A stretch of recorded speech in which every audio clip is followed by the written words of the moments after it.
Hola, ¿qué tal? Buenas noches, estimados y estimadas asistentes. Reciban un cálido saludo a nombre de nuestra Academia Jurídica Let's and Use. Es un placer darles la bienvenida a esta nueva sesión académica. Me presento, mi nombre es Daisy Paola Chungantún y tendré el honor de moderar este evento. Hoy nos acompaña un distinguido profesional del derecho, el doctor Enrique Alberto Pimentel Palomino, quien compartirá con nosotros el tema de responsabilidad penal de la persona jurídica por delitos. Permítame compartir brevemente algunos aspectos destacados de su trayectoria profesional. El doctor es abogado con formación en Derecho Penal y Procesal Penal, egresado de la Pontificia Universidad Católica del Perú y máster por la Universidad Carlos III de Madrid. Actualmente, doctorando en Derecho Penal en la Universidad Pompeu Fabra, contando también con experiencia en litigación, docencia e investigación jurídica. Doctor, en nombre de nuestra Academia Jurídica Lex Jus y de sus fundadores, expresamos nuestro profundo agradecimiento por su presencia. También recordarles a nuestros asistentes que pueden dejar sus preguntas y comentarios en el chat para enriquecer el diálogo. Sin más preámbulos, doctor, le damos nuestra bienvenida y la palabra a nuestro ponente, el doctor Enrique Pimentel. Bienvenido, doctor. Muchísimas gracias, querida Daisy. Buenas noches a todos y todas. Es un gusto de nuevo estar en la palestra del Lex and Jus. Es para mí un enorme honor, honestamente, un enorme honor. Y más porque veo algunos nombres que ya desde mi llegada a España he logrado conocer y he tenido la oportunidad, por lo menos de personalmente, hablar con ellos. La, la clase del día de hoy es una clase, pues desde mi punto de vista, muy dinámica, muy dinámica. Me he esforzado mucho por hacer esta clase. Es uno de los temas que más me gustan, es uno de los temas, curiosamente, que pertenecen a mis rubros de investigación, pero, y a su vez también he de decirlo, que curiosamente es una de las ramas de las que menos he escrito en las publicaciones que hice. Entonces voy a darles algunas ideas, a lo mejor pues si son ideas que incluso pueden no estar tan acordes a lo que ustedes consideran y eso está súper bien porque justamente para eso está el diálogo.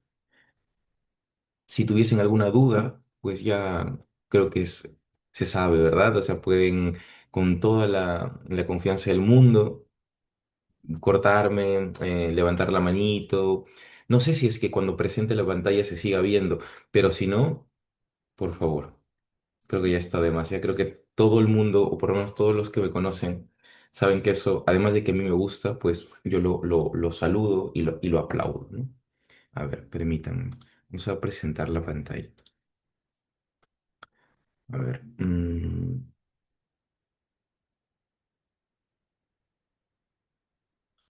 No sé si esto es así, así, o así. No lo sé. Sí, creo que es así. Google Chrome.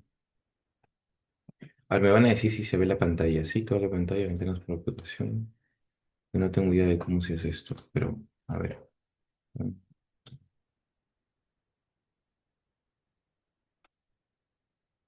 Me sale que tengo que poner una contraseña, pues a lo mejor a ver. Acceder al micrófono altavoz, ok. ¿Se ve la pantalla? Sí, sí se logra apreciar, doctor, que está compartiendo pantalla. Ya, buenísimo. Toda la pantalla, ¿verdad? Sí, toda Vale, la pantalla. vale, entonces vamos a hacer esto.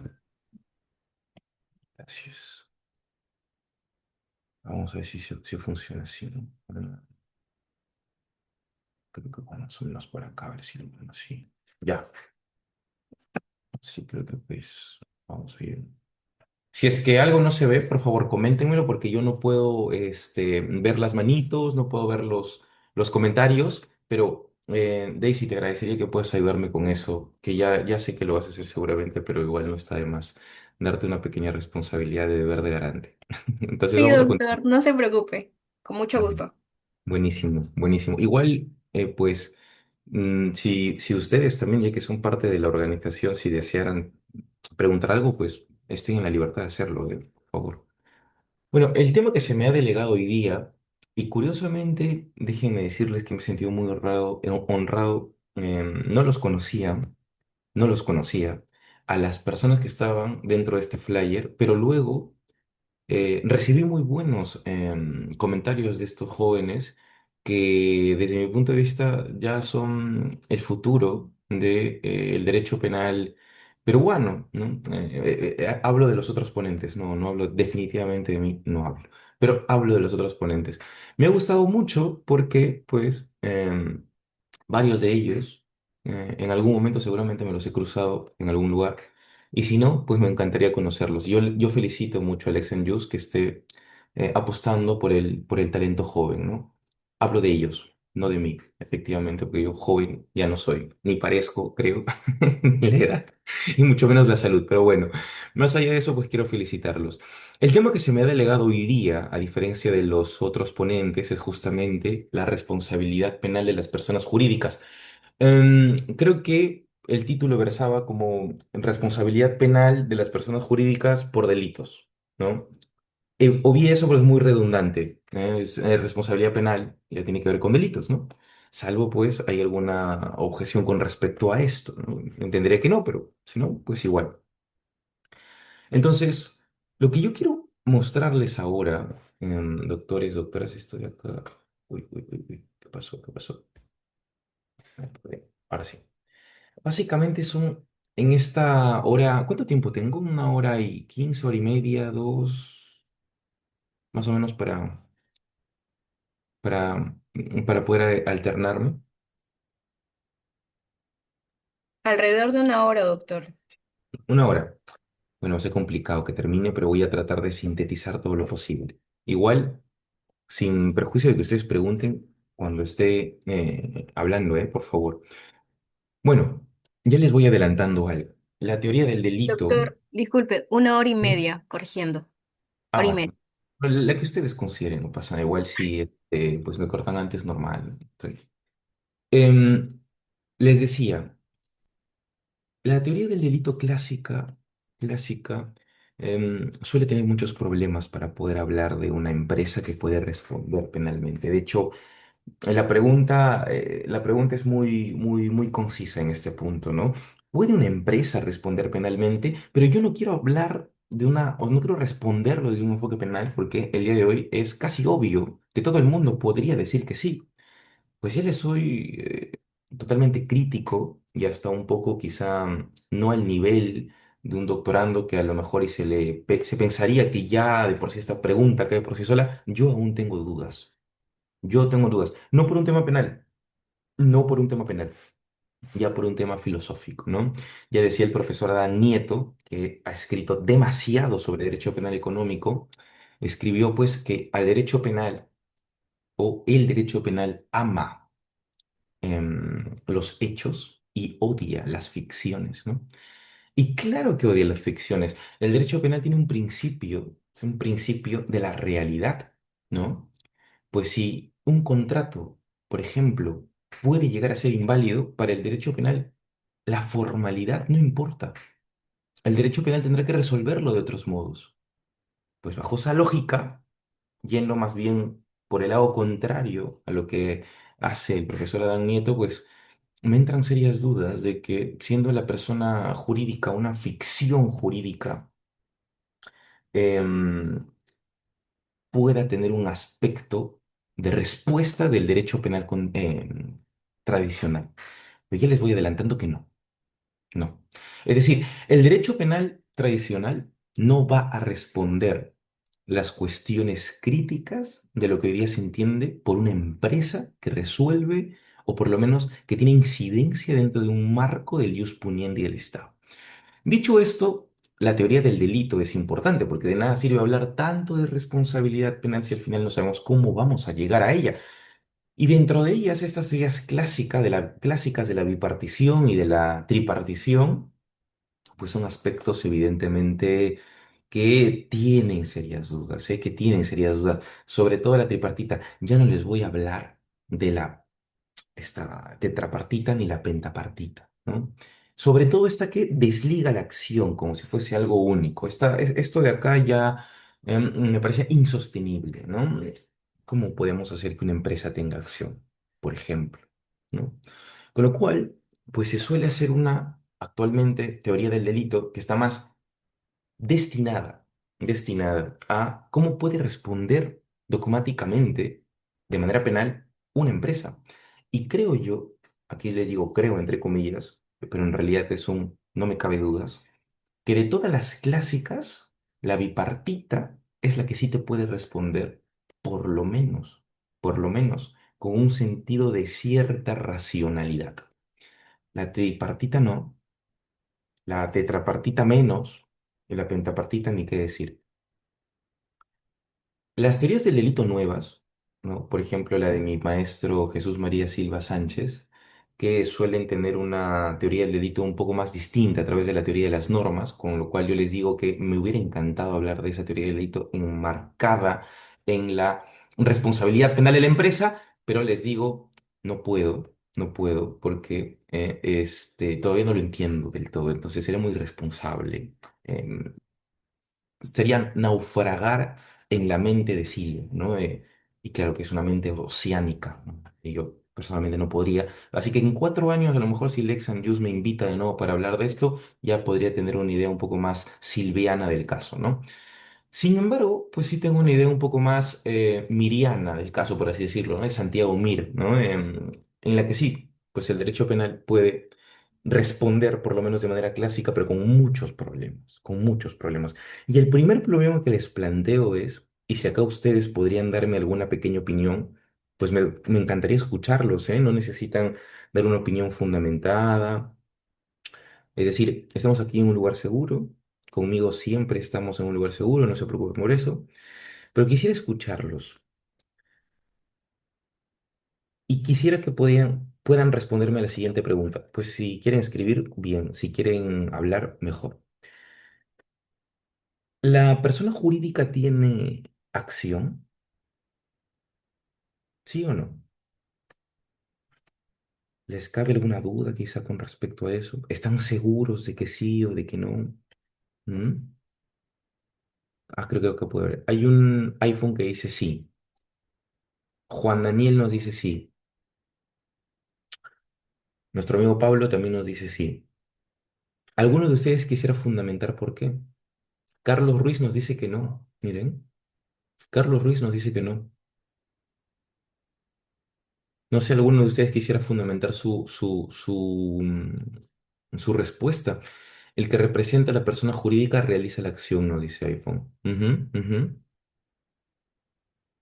No en sentido estricto, nos dice Jefferson Powys. Claro. Ya vamos formándonos una idea, ¿eh? Fíjense, ya vamos formándonos una idea. Es decir, Jefferson y Carlos, Carlos es mucho más directo, ¿no? O sea, no, entiendo que como un tema absoluto. Jefferson nos dice no en un sentido estricto, entonces pues deja abierta la puerta del sentido lato, entiendo, ¿no? iPhone, Juan Daniel Cabezas nos dicen que sí y Pablo también nos dice que sí. Pero mi pregunta es, y a lo mejor si es que quisieran ser escuchados, pues pueden hacerlo, no pasa nada. ¿Por qué? ¿Por qué Carlos? ¿O por qué Juan? ¿O iPhone? ¿Por qué? ¿O por qué Jefferson? ¿Por qué ustedes consideran que sí o no? ¿Mm? ¿Tienen alguna fundamentación que podría llegar a ser oralizada?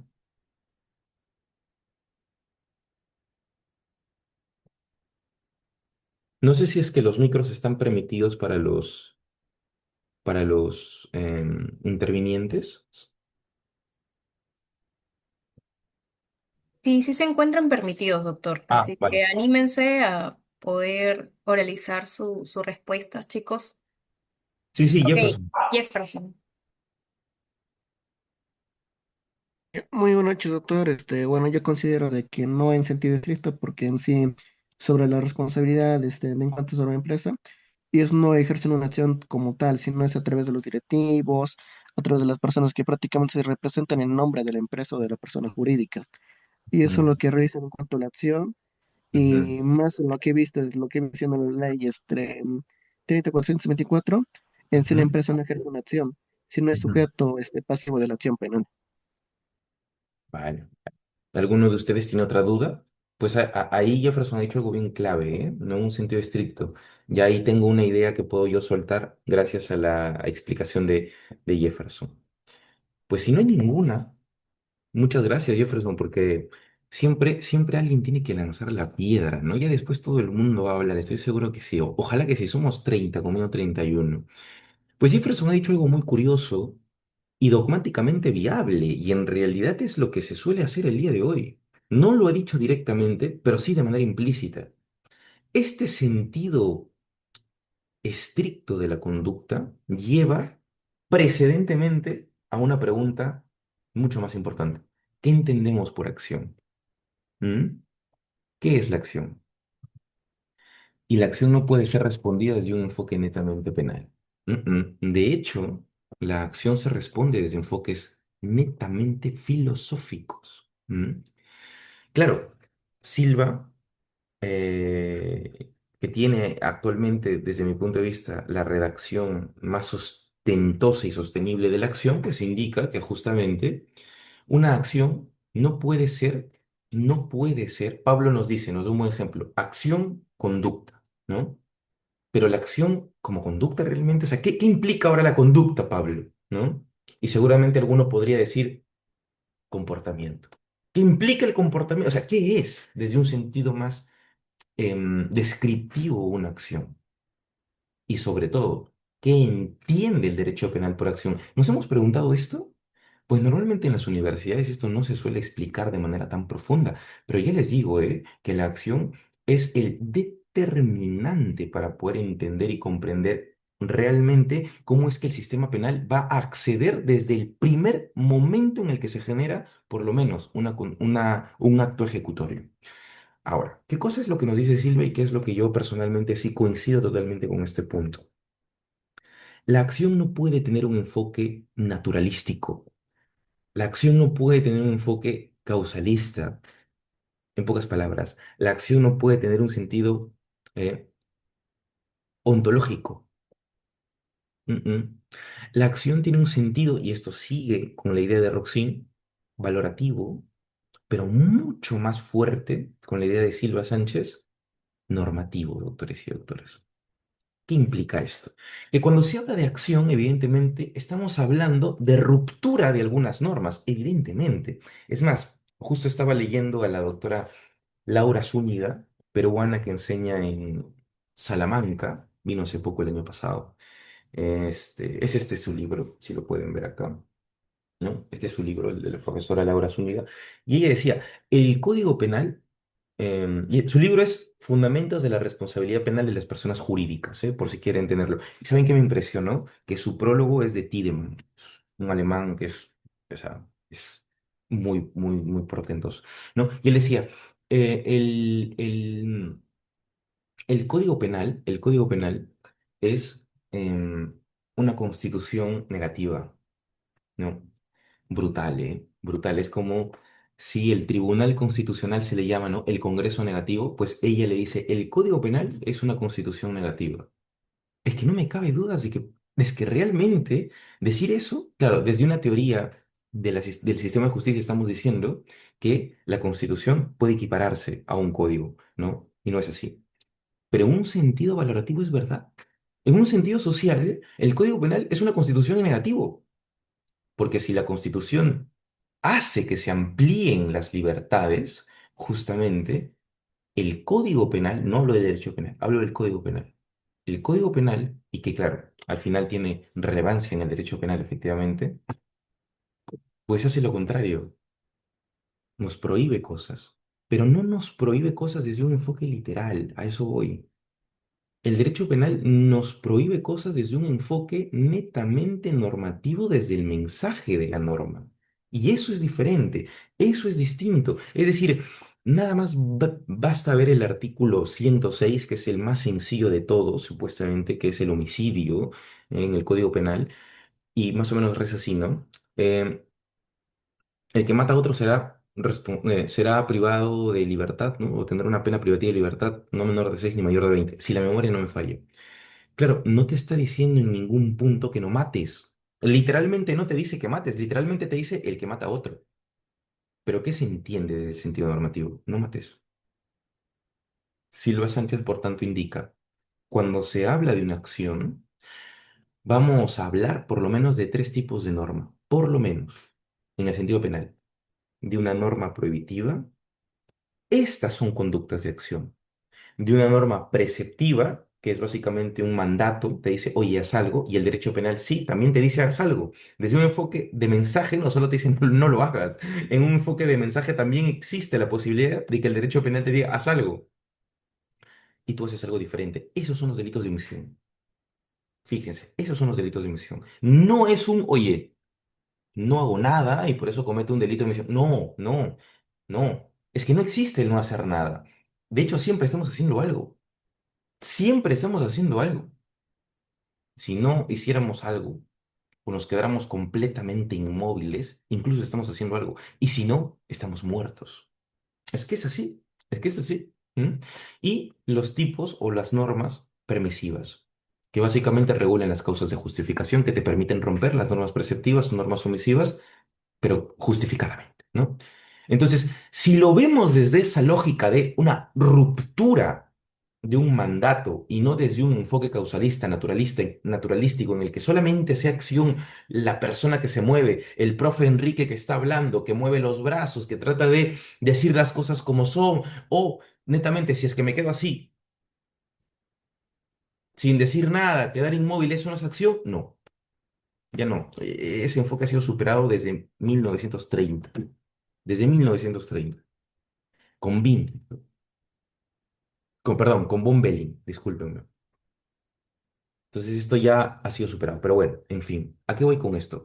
Es que la persona jurídica puede responder penalmente, fíjense, pero no tiene una acción física, pues que eso es obvio. Y que no tenga una acción física no quiere decir que no responda penalmente, pero ¿saben lo que sí puede tener? Es una acción normativa. Veamos acá a través de las teorías, ¿no? Por lo menos hay, y esto no está en el PPT, pero sí se los comento rápido, antes de que me olvide. Estamos hablando de una teoría vicarial, o una teoría de la propia autorresponsabilidad de la persona, o pues una teoría de la organización, cualquiera de las dos. La teoría vicarial te dice, la persona jurídica responde porque hay una persona física que ejecuta un delito previsto para responsabilizar a la persona jurídica. Pues es vicarial, ¿no? Y la teoría organizativa o la teoría de autorresponsabilidad te dice, no, la persona jurídica no responde porque hay una persona que le va a hacer una suerte de transferencia de responsabilidades, no, sino que la persona jurídica responde porque dentro de su organización existió un defecto que la hace pasible de responsabilidad penal. A mí me gusta más esta lógica, ¿eh? Me gusta más esta lógica, pero curiosamente, es la lógica que por lo menos el día de hoy ya está tomando más visión antes de leer a Juan, porque la vicarial durante mucho tiempo estuvo permanentemente ligada. Claro, por un problema. En el Perú, el artículo 105 del Código Penal, las famosas consecuencias accesorias, ¿no? Que te ligaban estrechamente a una persona, ¿no? Y yo les voy a decir por qué considero que la teoría del defecto de organización es mucho más sólida el día de hoy. Vamos a leer primero a nuestro amigo Daniel Cabeza. O Juan Daniel Cabeza, no sé cómo te gustaría que te digan. Juan Daniel Cabeza, ¿sabes? La persona jurídica posee capacidad de acción porque esta no se limita al naturalismo biológico, correcto, totalmente correcto, sino que se manifiesta como una unidad de sentido social, correcto, a través de su propia estructura organizacional y de los procesos de decisión que proyectan efectos jurídicos en el mundo exterior. Lo que se va a verificar es el defecto de organización. Una pregunta, Juan, ¿esto lo sacaste de algún autor o lo escribiste tú?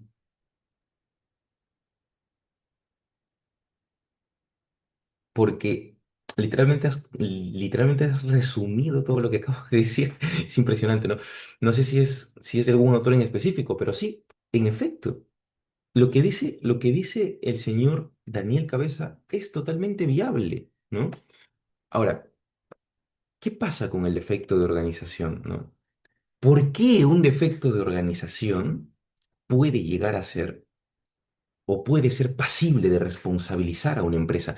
Y yo les voy a comentar, no existe respuesta, ¿eh? Yo les voy a decir por qué considero esto, fíjense. Esto creo que fue leyendo creo que era Reati, este peruano, el fiscal James Reati o Jaime Reati, sí, creo que era él. O no, no, es esto. Fue leyendo a Feijó. Lean a Feijó cuando se trate este de acá. A ver, pensé. Ven este de acá. ¿No? Este libro de acá. Eh, y en Perú, pues a García Cabrera, ¿no?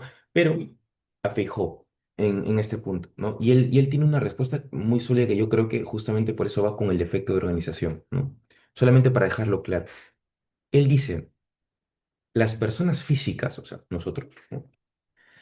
Respondemos penalmente porque tenemos libertad y nuestra libertad de autodeterminación, ¿no? Hace que por lo menos tengamos alguna otra alternativa de conducta, pero libremente podamos decidir sobre alguna conducta que pueda generar una, como mínimo, puesta en peligro de un bien jurídico. ¿Sí? Pero esa libertad está dentro del cerebro. Por lo menos es que cómo se mueve, cómo ordena el cerebro. A través de una sinapsis fuerte, ¿m?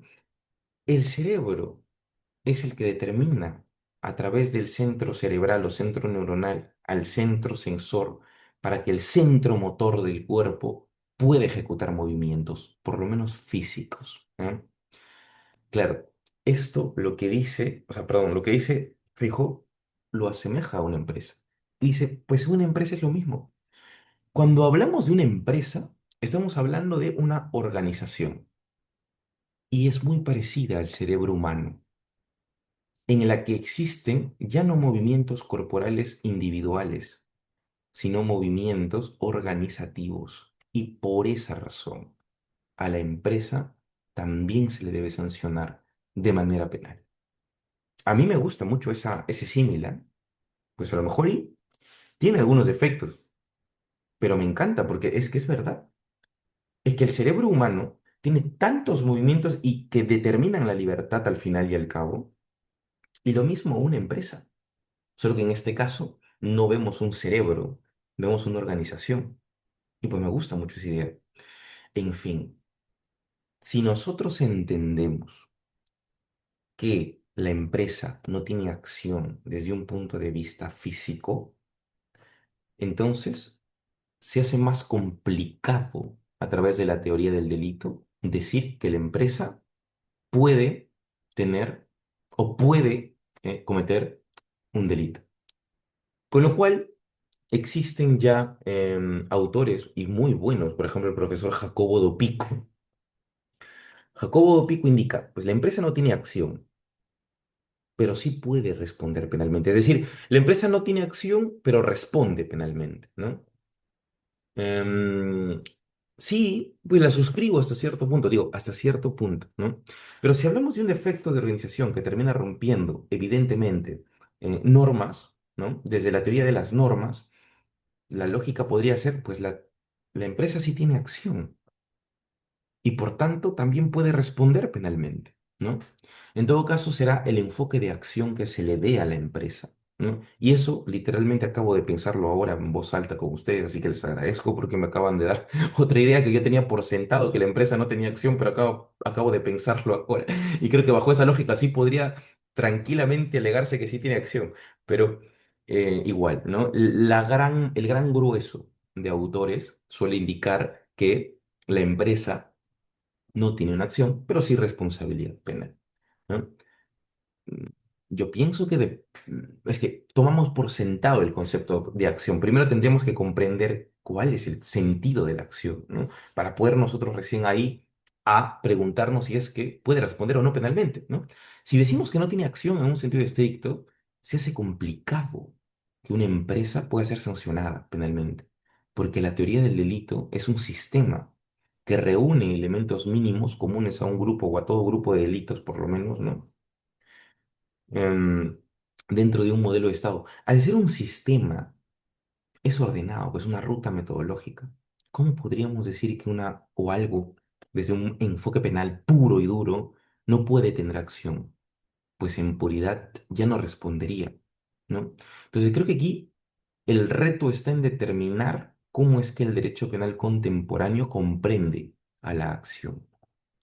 En ambas lógicas, responde penalmente. No hay ningún lugar a dudas, ¿eh?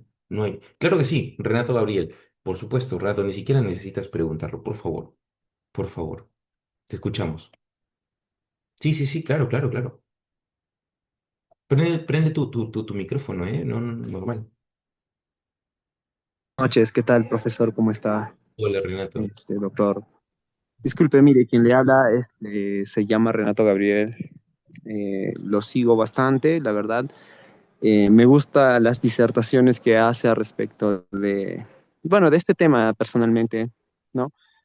Y particularmente quisiera preguntar, en todo caso, nosotros sabemos que la persona jurídica, si bien es cierto, es un concierto de voluntades de las personas naturales de poder organizarse en cierto punto, ¿no? Entonces, justo discutía usted el tema de la responsabilidad penal y de la posibilidad de acción, por decirlo en otras palabras, de la persona jurídica como tal, ¿no? Mm, Ante nuestro sistema jurídico penal, si podría decirse. En este caso, bueno, es un pensamiento propio, ¿no? Es un pensamiento mío, una opinión propia. Decir que la persona jurídica en realidad no sería la materialización mediante la ley de poder hacer la voluntad de las personas naturales en sí misma. O sea, si bien es cierto, la persona jurídica, como usted mismo lo mencionaba, no es que la persona jurídica pueda de alguna forma tener una posibilidad de acción, porque es una construcción abstracta de un conjunto de personas naturales, entiéndase así, ¿cierto?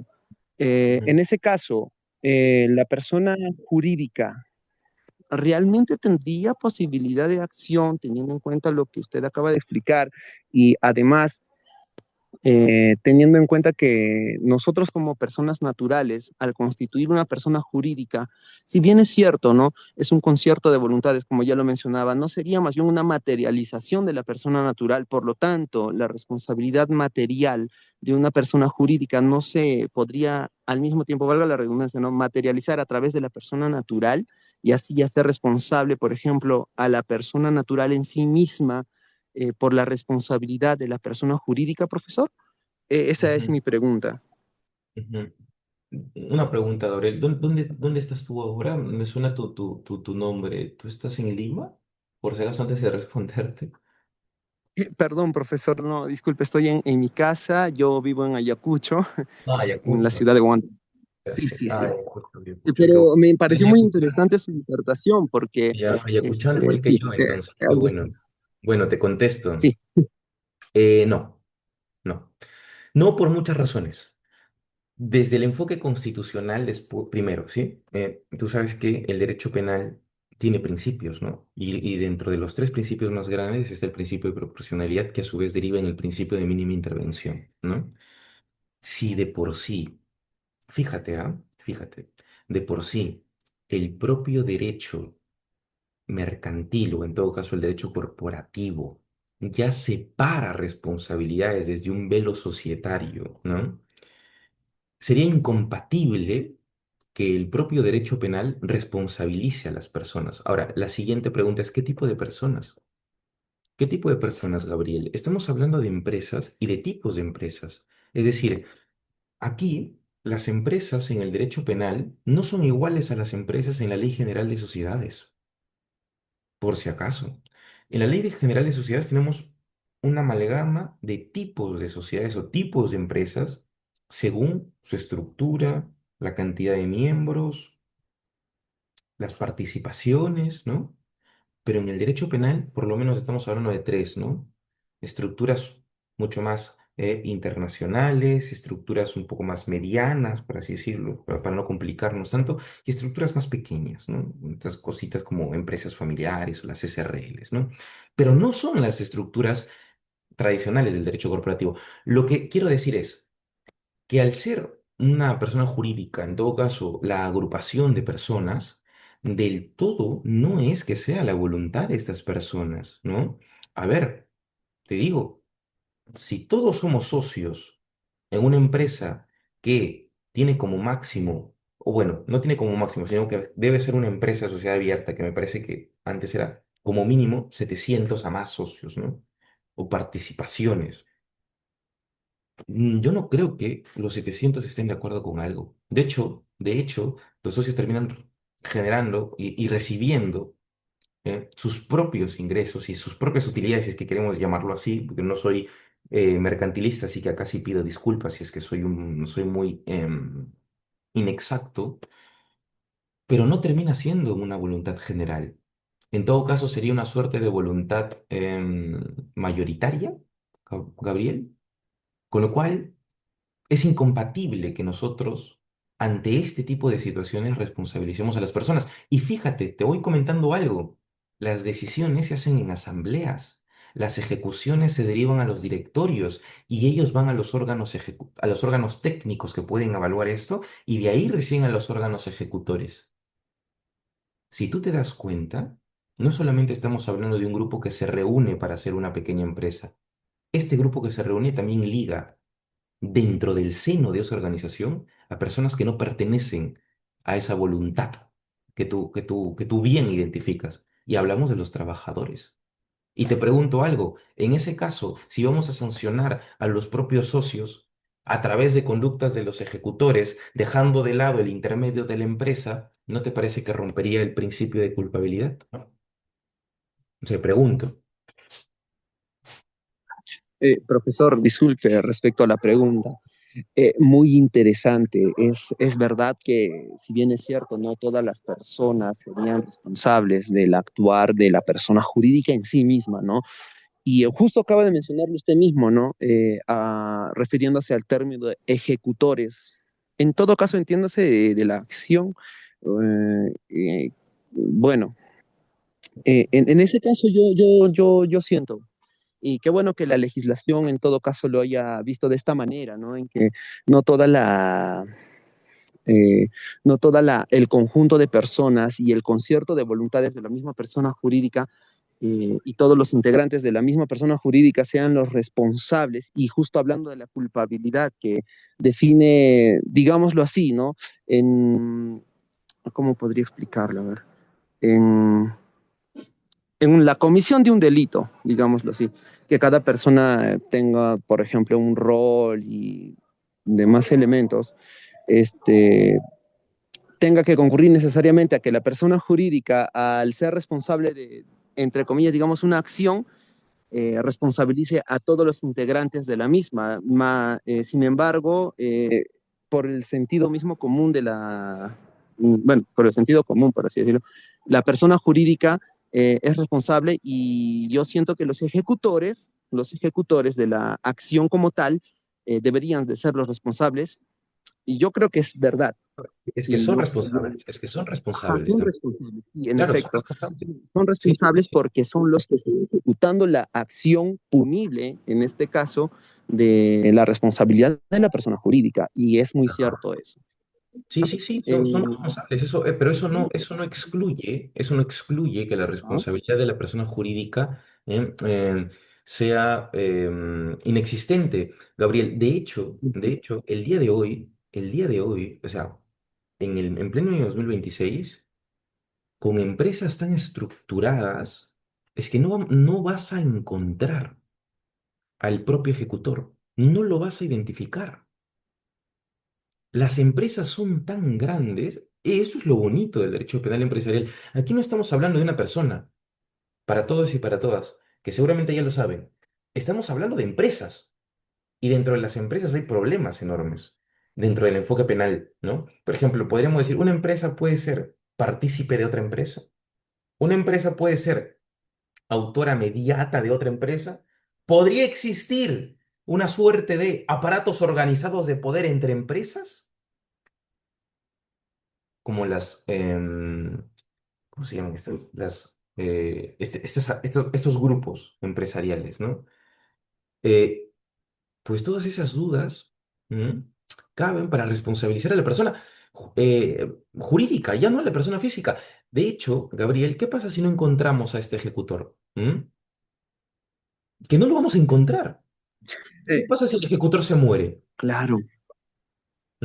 ¿Qué pasa si es que la propia Ah, empresa bien. no identifica? Pues ahí pierdes y muere, o sea, no pierdes tú, digo, ahí perdemos en todo caso y moriría esta suerte de la tesis vicarial. que necesita una persona directamente para que responda a la empresa. Y esto no es así, porque al no identificar a una persona física, no quiere decir que el delito no se haya cometido. El delito se ha cometido y el defecto de organización responde directamente por la empresa, no de todos los delitos, sino solamente de algunos que están taxativos en la norma y a través de fundamentos. No porque cometas un delito que está taxativo en la norma, la empresa responde, ¿no? Por lo menos debe responderse dentro del ámbito, o sea, es decir, en el seno de la empresa, ¿m? Y en beneficio propio o directo o indirecto de ella, ¿no? Y acá, pues claro, que viene a tallar el compliance y temas sucesivos, que evidentemente que para esta clase, pues hubiese sido hermoso verla, pero no se va a poder, ¿no? iPhone nos dice, ¿y quién responde? Cuando se habla de derecho penal empresarial, responde la empresa. Responde la empresa iPhone. ¿Eso quiere decir que no responda la persona ejecutora de identificarse? No. Sí responde también. Sí responde también. Claro, como dice Ruiz, señor Carlos Ruiz, son modelos de autorresponsabilidad, cosa que o sea, una teoría vicarial no te va a responder, ¿no? Bueno, vamos avanzando. En el Perú, por lo menos, antes del año 2016 regía esta famosa frase, ¿no? Societas delinquere non potest. Esta que dice que las empresas no delinquen, ¿no? Ya después del 2016 existieron sendos cambios normativos que ya empezaron a responsabilizar a la persona jurídica. Y el 2025 fue la primera condena penal y si la memoria no me falla, no solamente la primera, sino que la única condena penal en el Perú, por el caso de Brecht, ¿no? En el caso de Alfa Cónsul, que si nos da tiempo lo vemos súper rápido. La última modificación fue el 2023, ¿no? Sumamos 30 delitos. Pues son un montón de delitos que les digo, que no son, están acá, son un montón. Los he agrupado de esta manera. Em, claro, no es como Chile. ¿No? Pienso que es el país que más ha desarrollado la responsabilidad penal de la empresa, pero por años luz de todos los países sudamericanos, incluso superando en ciertos sentidos a Europa, ¿eh? Así que los hermanos chilenos en ese punto, pues hay que darles ese reconocimiento. Por lo menos 40 delitos, por lo menos, son los delitos que está inmerso de responsabilidad penal una empresa. En todo caso, ya no va a haber persona jurídica, sino una empresa.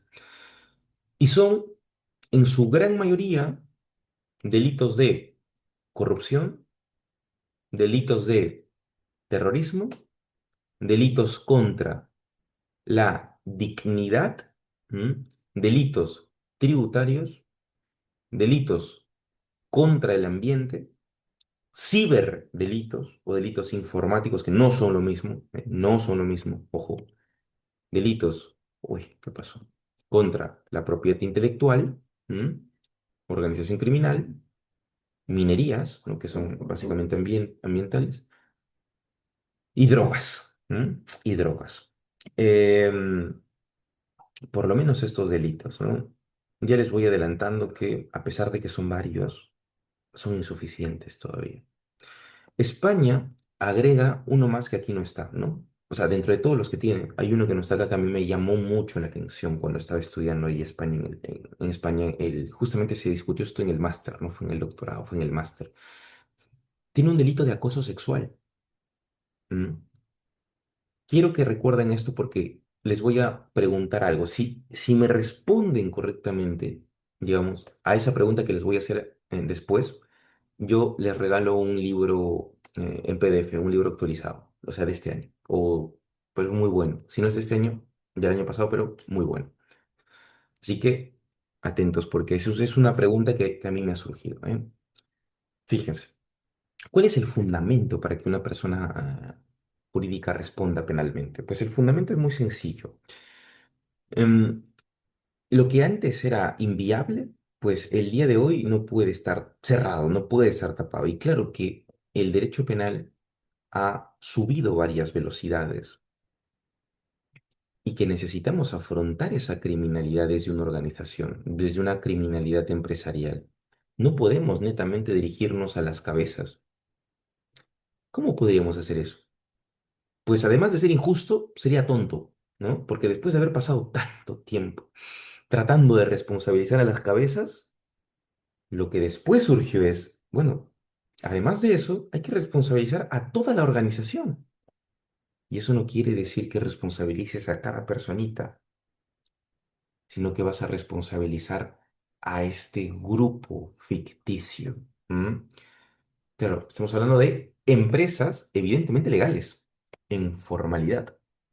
Yo no estoy hablando de un grupo organizado como el de el Loco Cris, ¿no? Que es una organización criminal. No estoy hablando de un grupo, un grupo organizado como Gota a Gota. No, no, no, no, no. Aquí lo curioso, lo hermoso y lo bonito es que estamos hablando de personas jurídicas correctamente, o por lo menos, en todo caso, formalmente inscritas, ratificadas, que tienen un rubro social. Y que eso es lo importante y eso es lo interesante. Y a estas las sancionamos. Evidentemente a las otras no, ¿m? Porque no son empresas formales, con lo cual no pueden ser empresas tampoco, no pueden ser llamadas empresas. En todo caso son grupos criminales. Y a estos no les vas a exigir pues un compliance, ¿no? No les vas a exigir otra cosa, salvo que este grupo cree una suerte de empresa pantalla. Eso lo podríamos ver en otras clases, que ya empezamos ya como tal a dificultar la situación, pero no por una dificultad a efectos netamente, a efectos de laboratorio, no. Es una dificultad real que hay que asumir y que hay que resolver. Sin embargo, para no irnos tanto, el fundamento uno, ¿por qué la responsabilidad penal de una persona jurídica? Uno, tenemos que prevenir la impunidad corporativa. Ese es el primer elemento y justamente por eso les digo, ¿no? Si tanto hemos luchado por ir por las cabezas, es decir, por el superior jerárquico, el día de hoy no solamente vamos por ese superior, el día de hoy vamos por toda la organización, ¿sí? Y que claro que muchos delitos complejos se cometen en el seno de empresas. El hecho de que esté constituida, el hecho de que esté inscrita, ¿m? En la SUNARP, el hecho de que tenga un rubro social, el hecho de que emita boletas, no las exime de responsabilidad. De hecho, responsabilizar solo a las personas físicas es totalmente insuficiente, ¿no? Es como lo que sucede con la estrategia de cabeza de turco, no sé si no has escuchado. Es decir, bueno, ¿no? Esto es lo que más o menos podría ser un argumento que lo que Gabriela identificó, dice, ¿por qué es mejor no responder directamente a estas personas? Querido Gabriel, la cabeza de turco es uno de los argumentos que rompen mucho esta lógica que tú tienes. Y claro, tú tienes una lógica con un sentido de justicia, entiendo, real, ¿no? Pero si alguien comete un delito y que ni siquiera es parte de los socios, sino es un propio trabajador, ¿qué cosa es lo que va a pasar? Bueno, pues que sancionen al socio. Yo sigo cometiendo delitos como empresa porque este de acá es fungible. Sale uno, viene otro, otro querrá trabajar, otro querrá ganarse el sueldo mínimo, otro querrá venir y me hará caso. ¿M? Entonces ya el problema no es netamente, como dice iPhone, no sé cuál es tu nombre, dice iPhone, así que perdóname si es que te despersonalizo, pero dice iPhone. El problema no es ya como tal un tema de ejecución simple, ¿no? La manito, el que hace, no. El problema ya es organizativo. Entonces eso sería dejar una impunidad enorme. Está bien, iPhone. Hasta aquí, con respecto a este fundamento uno, ¿tienen alguna duda? ¿Algo no queda tan claro? ¿Algún comentario adicional? ¿O a lo mejor incluso una crítica con respecto a esto?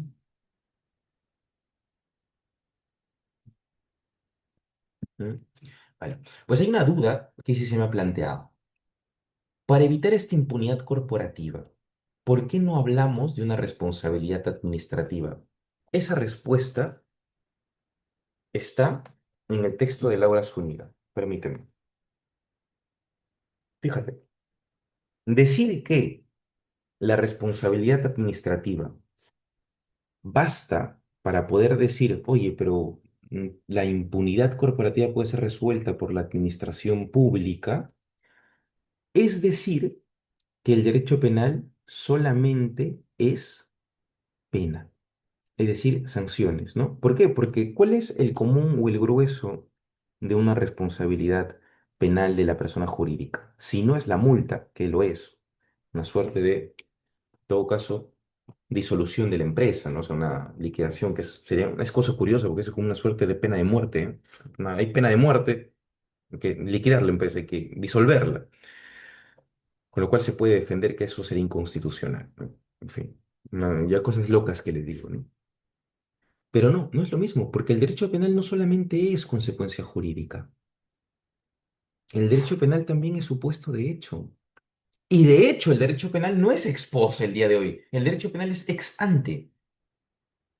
Y las conductas que se generan dentro del seno de la empresa no son meras infracciones administrativas, son conductas que evidentemente refieren contextos penales. ¿No han visto el lavado de activos? Tráfico ilícito de drogas, por ejemplo, ¿no? Las drogas, ¿no? ¿Sancionaríamos con una pequeña multa del foro administrativo a una empresa? ¿Cuál sería la fundamentación administrativa para decir que el derecho penal no puede acceder a eso y que el derecho administrativo lo puede resolver? Se vulneraría el principio de lesividad, porque esta conducta sí es muy lesiva y el derecho administrativo no lo puede responder. Es una muy buena pregunta esa, ¿eh? Bueno, el fundamento 2. Además, se responsabiliza a la persona jurídica porque como todo el derecho penal, que eso es muy bonito en el derecho penal, y yo estoy totalmente en contra de las teorías netamente retributivas, ¿no? Estos neorretribucionistas, que los respeto mucho, es más, que me enseñaron algunos, ¿no? Pero no colindo con sus ideas, ¿no? El derecho penal no puede ser netamente, o la sanción no puede ser un fin, ¿no? La sanción tiene que ser un medio, porque el derecho penal protege al ser humano, por más delincuente que sea. Hay que prevenir. El derecho penal no solamente es reactivo, es decir, se activa cuando alguien ha roto un presupuesto penal. También es proactivo y esto está en la ejecución. De nada sirve que a la persona se la meta a la cárcel y luego siga saliendo delincuente o peor. Y ustedes podrán decir, oye, pero Enrique, tú eres una persona que lo dice porque nunca está en la cárcel. ¿Qué tal? No, pues justamente porque yo he ido a la cárcel, yo he estado en la cárcel, he conversado con clientes en la cárcel, los he entrevistado, he hecho trabajos de investigación dentro de la cárcel real, no solo de una cárcel legal. Y yo les digo que del, y esto ya está incluso en el INPE, el 23, 22 puede ser, del 100% de personas que sale de la cárcel, el 70% sale realmente rehabilitado. Es decir, no es reincidente, no es reincidente. Y claro, que es un 30% brutal que sí, pues el problema está en que la idea de resocialización no está funcionando, no porque la idea sea inconsistente, sino porque la gestión pública penitenciaria es insuficiente. Y eso es distinto, doctores y doctoras. Eso es diferente. Por tanto, hay que prevenir a través de una posible sanción a la empresa y es, oye, fomenta tu autocontrol empresarial. Está muy bien, me parece súper, me parece ideal, me parece muy genial que tú te inscribas, te registres y seas una empresa reconocida a nivel nacional. Muy bien, pero eso no te da lugar a que cometas delitos y mucho menos a que no puedas responsabilizarte de manera penal. Yo se lo digo a la empresa. ¿No? Insisto, a la empresa, no a la persona, a la empresa, ¿no? Entonces, claro, aquí lo que nos dice es, pues, yo te responsabilizo, sí, pero si tú tuvieras un programita por ahí de compliance, que es básicamente esta cultura organizacional, si por ahí tú tuvieras esa pequeñita implementación del compliance, pues voy a pensar en que la empresa tenía, tenía por lo menos filtros de contención para evitar estos delitos, pero a pesar de eso, pues pasaron, ¿no? Pasaron. Y esto ya les digo que tampoco es una... Acá hay dos problemas enormes, ¿ah? Enormes, enormes. El primer problema que veo acá, pues el compliance no es determinante netamente para poder eximir de responsabilidad. Ese es el primer problema, ¿no? ¿Por qué? Porque, dime un segundo,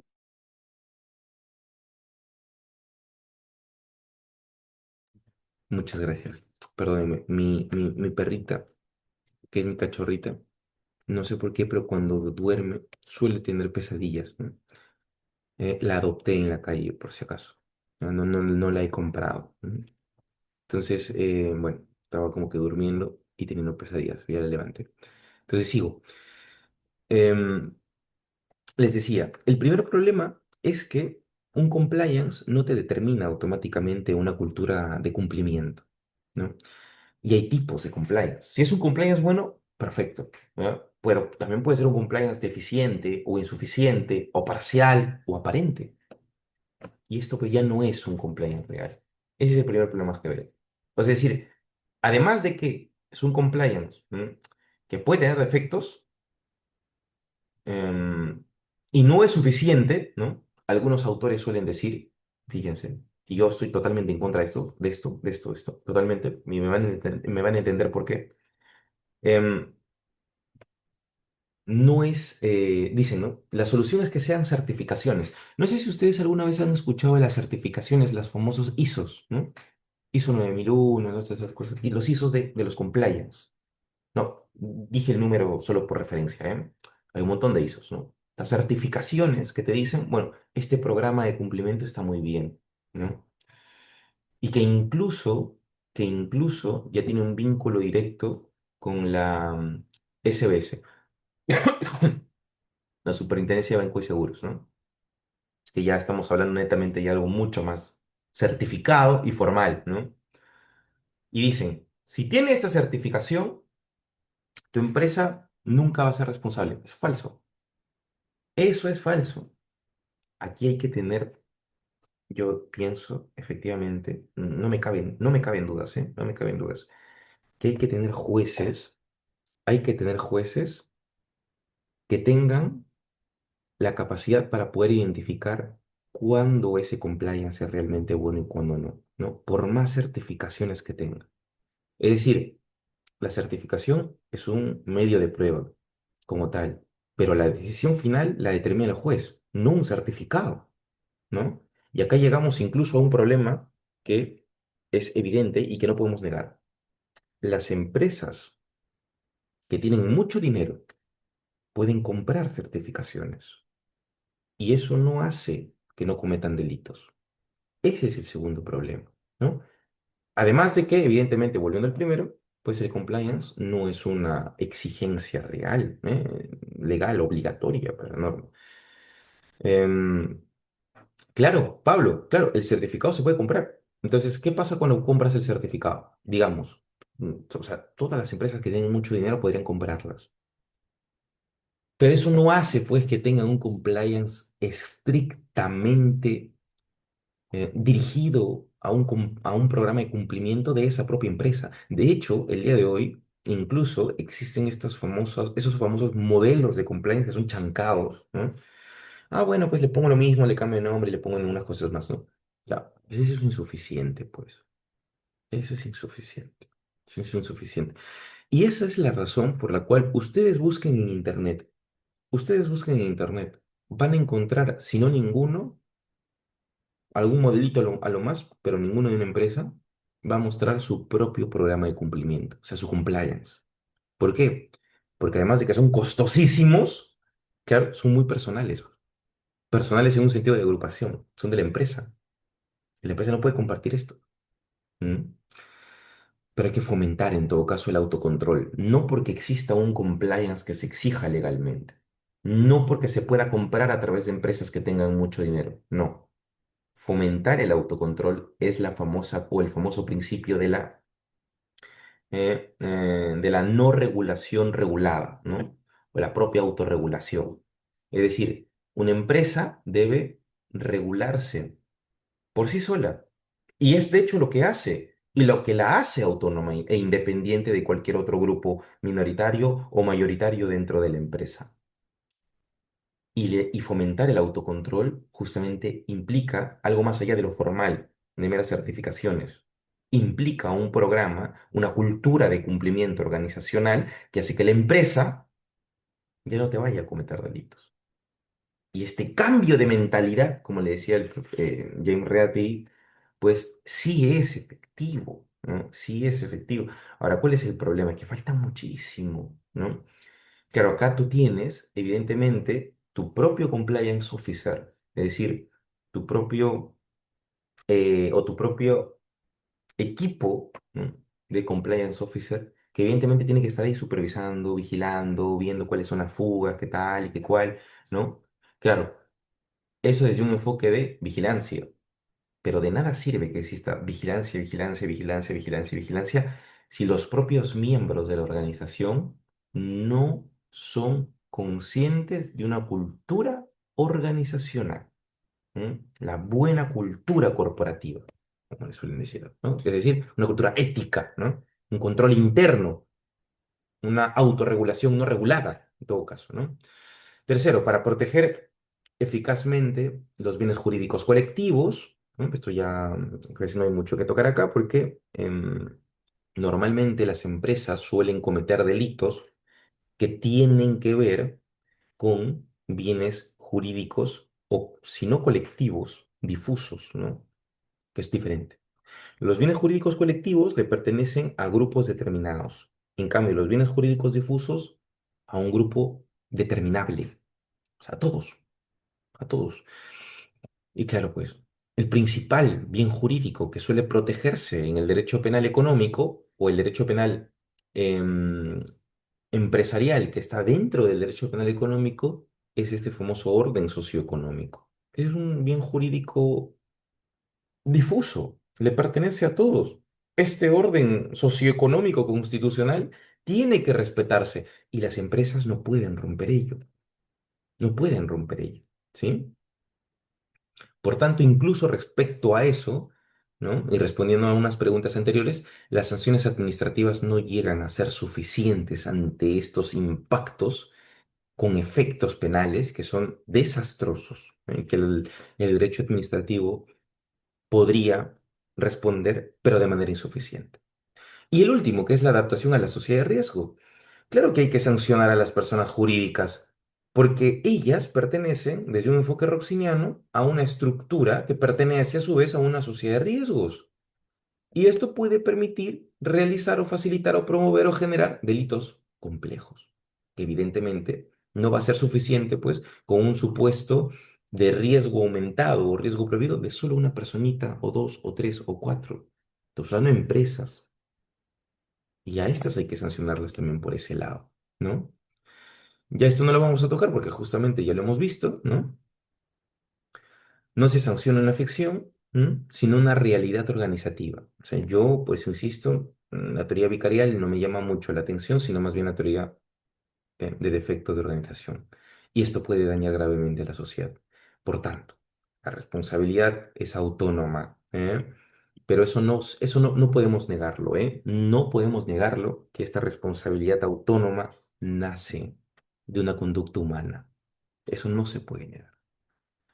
Pues la empresa no podría responder penalmente si es que dentro de su seno organizativo no hay alguna conducta ejecutora que haya generado un delito. Te hablo de conducta humana, no te hablo de una acción humana, te hablo de una conducta. Puede ser generada o por una acción o por una omisión. Normalmente será por una acción del ejecutor y normalmente será por una omisión del superior jerárquico. ¿Ya? Así que es por los dos, ¿eh? Por si acaso no solo es una acción, se habla de una conducta, un comportamiento que engloba acción y omisión. Y si quieren hablar solo de acción desde un enfoque tradicional, pues acción omisiva, acción comisiva, ¿no? Como quieran. Eso me da igual, pero prefiero en todo caso que le llamemos acción y omisión. Bien, ¿cuál es el primer requisito para que una persona jurídica responda? Un delito previo. Principio de legalidad, lex praevia, ¿no? ¿Y dónde está este delito previo? ¿En el Código Penal? No. En esta ley penal especial que hace un momento nombraba, si mal no recuerdo, Gabriel, me parece, o Renato, creo que era Renato, ¿no? Creo que era Renato.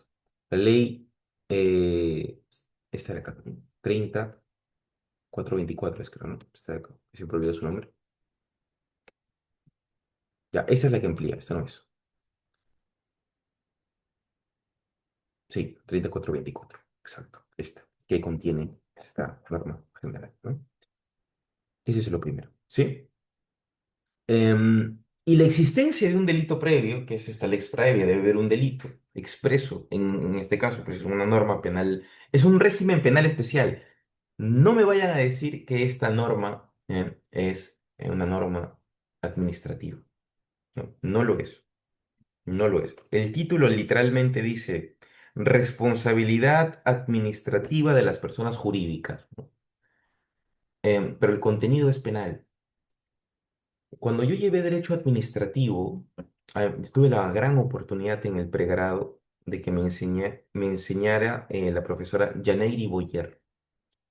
La profesora Yaneiri Boyer, me parece que fue incluso presidenta, creo, de la Escuela de Administración Pública, me parece que así se llama la institución. No voy a olvidar nunca cuando me enseñó lo siguiente. El hecho de que una norma con un rango de ley tenga una palabra como administrativa, como penal, ¿no? Como decreto supremo, entonces peor todavía, siendo un decreto legislativo. Es decir, el título, el título de esa norma no define su naturaleza, no define su naturaleza. Pues bajo esa lógica, las ordenanzas municipales tendrían rango de ley, ¿no? Saliéndonos un poquito del tema. ¿Por qué tendrían rango de ley? Váyanse al artículo 200, creo que es esa. La acción de inconstitucionalidad solo procede con normas con rango de ley. Leyes, decretos, qué tal, qué tal, qué tal. Y luego, ¿qué dice? Ordenanzas municipales. Y de ahí se suele argumentar que las ordenanzas municipales tienen rango de ley. Y eso no es así. Las ordenanzas municipales tienen fuerza de ley. Eso es distinto. Y, siempre pasa esto. Y el artículo 200 debe ser interpretado de manera sistemática en la Constitución, con lo cual, al ser interpretada desde la Constitución, pues si vamos al artículo constitucional que nos dice, son leyes las que emite el Congreso o las delegadas por el Ejecutivo, ¿no? Pues no están en las ordenanzas municipales. Las ordenanzas municipales tienen fuerza de ley porque el carácter de esta ordenanza es general, ¿no? Es decir, el artículo 200 lo que hace es hablar de normas que tienen el carácter de control constitucional a través de la acción de inconstitucionalidad. No determina las normas con rango de ley. Lo mismo en esta norma acá. Es ley administrativa, no, ley de responsabilidad administrativa de las personas jurídicas, pero el contenido es netamente penal. Los delitos son penales, no administrativos. No estamos hablando de infracciones. ¿Me dejo entender? ¿Sí? Bien. Entonces, estos delitos pues, son cometidos en una primera vía por alguno de los miembros de la organización corporativa, ¿no? Dicho sea de paso, de algún ejecutor, de algún mando intermedio o de algún mando superior, ¿sí? Luego existe un vínculo funcional evidentemente entre el autor real y la persona jurídica. Acá yo tengo una cuestión, ¿eh? Esto yo lo he puesto de todos modos, lo he puesto de todos modos para poder criticarlo. Bueno, porque hace unos 2, 3 meses que lo dicté con esta misma cosita esta y dije algo contrario a lo que voy a decir ahora, ¿no? Pero no me arrepiento. No me arrepiento de lo que voy a decir. El vínculo es que el hecho debe cometerse en nombre o por cuenta de la persona jurídica. Hasta aquí no tengo ninguna duda. Debe existir una relación jerárquica o funcional entre el autor inmaterial y la empresa. Entro en duda. No basta que el autor sea trabajador, es necesario que actúe en el marco de sus funciones o aprovechando la estructura de la organización. No me queda duda. ¿Cuál es el problema? Acá les pregunto algo. A lo mejor ustedes tienen una buena visión en esto, ¿no? En el Perú no hay problema, ¿eh? En el Perú no hay problema. Y acá justamente viene la pregunta que yo les iba a decir hace un momento. Si la responden correctamente, o por lo menos me convencen de su respuesta, yo les regalo un libro, un PDF. Un libro muy bueno, muy bueno, muy bueno, muy bueno, que tiene que ver con este tema. Mi pregunta es la siguiente. En el Perú no hay dudas, ¿eh? Porque el Perú todavía está atrasado en este punto. Ya les decía, con respecto a la legislación española, su responsabilidad penal implica muchos delitos, entre ellos el acoso sexual. Quiero preguntarles algo, quiero preguntarles algo. Fíjense, ¿cómo es posible que el acoso sexual, que el acoso sexual, o por un acoso sexual, una empresa pueda responder? Antes de que me contesten, ya les voy adelantando la pregunta. ¿Cuál es el tercer o el segundo? Ese es el tercer punto, el beneficio directo o indirecto. Para que la persona jurídica sea responsable, además de que el defecto de organización que genera el delito esté dentro del seno empresarial o el seno de la corporación, el beneficio debe ser directo o indirecto hacia la empresa.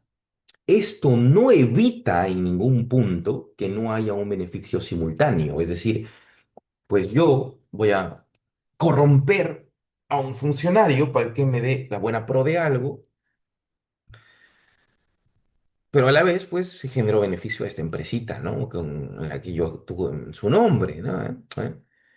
Bueno, ahí está mi pregunta, ya diciéndoles esto, ¿no? Son dos requisitos por lo menos, ¿no? El delito se genera dentro del seno empresarial y el segundo elemento importante, en beneficio de la empresa. ¿Cómo podría responder una persona jurídica por un caso de acoso sexual en el que les voy a dar dos ejemplos? El primero quiero que me lo respondan y el segundo a lo mejor y también. Primer caso, un trabajador acosa sexualmente a una de las trabajadoras. La empresa responde penalmente por el acoso sexual. Esto en España. ¿Por qué? ¿O por qué no? ¿Mm? Pablo nos dice por la lesión anticipada a la dignidad sexual, ¿no? Pero ¿en qué vínculo tendría esto con el seno de la empresa y el beneficio? Enfóquese en el beneficio. En el seno de la empresa, claro que se comete un delito, el acoso sexual. ¿Cuál sería el beneficio para la empresa? ¿La tienen o no la tienen? ¿Mm?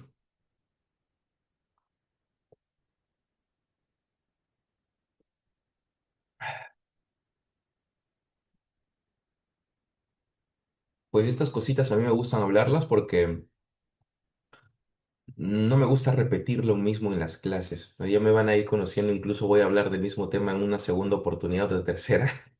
Y me van a escuchar decir otras cosas, ¿no? Y claro que siempre uno va cambiando cuando estudia, estudia, estudia, estudia. En fin. ¿Por qué? ¿Lo tienen o no? ¿Mm? No sé si alguien ha respondido, ¿no? No, nadie. Pablo, por el abuso de poder funcional. Pablo, ¿pero me estás preguntando o estás respondiendo? No, no sé. Carlos, dice, beneficio indirecto. Cuando el acoso opera como herramienta de gestión que favorece a la organización o empresa. A ver, Carlos, desarrolla tu idea porque no la comprendo tanto. A ver, Carlos. O Noelia no dice, no responde penalmente porque no obtiene ningún beneficio. Carlos nos dice, es un beneficio indirecto, ¿no? El acoso opera como herramienta de gestión que favorece a la organización o la empresa. A ver, Carlos. O Noelia. Noelia lo mejor, ¿eh? También. A ver, profesor, si me permite, se me ha ocurrido justo Noelia el, se me el- fue del grupo. Sí, sí, sí, sí. ¿Con quién hablo? Carlos, Dale, profesor. dale, dale. Bien, lo decía por favorecer o como una herramienta de gestión Ujú. en el caso de que, por ejemplo, un superior acosa y termina condicionando una estabilidad laboral. ¿no?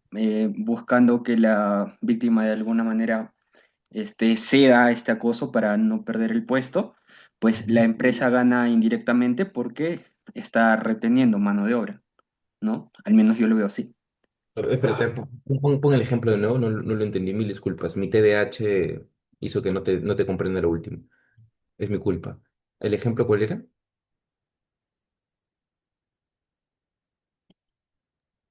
Cuando un superior acosa, o sea, y condiciona una estabilidad laboral, o sea, buscando que la víctima sea, ¿no? Para no perder ese puesto de la víctima, la empresa gana porque retiene esa mano de obra. Pero no sería al revés, o sea, no sería que si acosa, más bien la víctima en vez de que esté en ese lugar, salga de la empresa, ¿no? O por qué la propia víctima se mantendría en un lugar donde es constantemente acosada. ¿Porque le paga? ¿Mm? O sea, en realidad el acoso estaría orientado a que sí existe esta, esta habilidad laboral, ¿no? Al menos yo lo veo así, ¿Estabilidad laboral de quién? de la persona que está siendo acosada. O sea, tú dices estabilidad en un sentido de permanencia que en ese punto no pueda ascender. No, no, no, o sea, que esta persona eh, se mantenga en el puesto, porque como bien dice, lo normal es que podría salir, ¿no? Ante este acoso. Pero Mm, lo que está haciendo acá es beneficiarse con ese acoso porque sí puede ceder, ¿no? Y mantenerse dentro de la empresa por este acoso, por ella pasar, ¿no? Entonces hay un beneficio porque se está reteniendo mano de obra. mm, mm, mm. Es que no sé si un juez, bueno, en Perú no, en España, no sé si un juez o sea, nos la daría si vamos con ese argumento, porque, a ver, se mantiene dentro de la empresa y estabilidad. Es que ya ni siquiera hay estabilidad, ¿no? Tendremos que en todo caso definir qué cosa es una estabilidad. En todo caso es una suerte de permanencia organizacional, si es que quieres llamarlo de ese lado. A ver, vamos a leer a Patricio. Porque la empresa es responsable por personal que mantiene dentro de la empresa. Ya, pero no basta con eso, Patricio. ¿Mm? En todo caso, acá estás hablando de una suerte de responsabilidad objetiva ya desde un punto de vista administrativo, penal. ¿Cuál sería el beneficio de la empresa porque uno de sus ejecutores acose sexualmente a, o cuáles serían los beneficios, acose sexualmente a otra? Nos dice Carlos, em, aquí está, que esto puede servir para la gestión que favorece la organización o la empresa y generas una estabilidad, ¿no? Aaron nos dice, por las ganancias o eficiencia que puede tener aquel personal a niveles de rentabilidad para la empresa, condicionando una posición directa y reflejando que la empresa pueda responder panelmente. Pero es que lo mismo, ¿eh? Es que lo mismo, porque, o sea, mi pregunta es, ¿qué gana la empresa manteniendo a este acosador? Doctor, ¿lo puedo fundamentar? Claro, claro, claro. ¿Con quién tengo el Eh, gusto? ¿Con quién hablo? Aarón Mendoza, doctor. Aaron, En ¿qué este, tal? ¿Qué tal, doctor? En este caso considero yo que la única manera, bueno, desde mi punto de vista, para poder responsabilizar no solamente a la persona jurídica, sino para poder identificar el beneficio directo, es entendiendo de que ese personal, no solamente si es que acosa o no, bueno, acosa en este caso al otro trabajador o trabajadora, sino también es eficiente a nivel organizacional dentro de la empresa. Por ejemplo, le genera mayor rentabilidad, mueve bien los negocios, capta bien clientes, mantiene todo, por ejemplo, los índices o los balances de manera muy eficaz que tanto le pueda proveer a la empresa y le obligue de una u otra manera a mantenerlo en ese cargo. Pero hablando jurídicamente o en términos penales para buscar aquella responsabilidad, yo me iría No, no, más no, yo sé en que el sí. argumento sobre el deber de conocimiento que No, debería tener una es empresa. eso, varón, es eso. Lo primero que has dicho, lo segundo no, es eso. Es eso. Entonces, O sea, de bueno, hecho, estamos poniéndonos en un supuesto en el que el trabajador es súper bueno, ¿no? Es un crack, y a este hay que permitirle cositas, ¿no? ¿No te parece o no te suena algo muy parecido a lo que ha sucedido en Alianza Lima hace unos días atrás? Mm, Cuidado, cuidado, si eres aliancista, cuidado. para nada.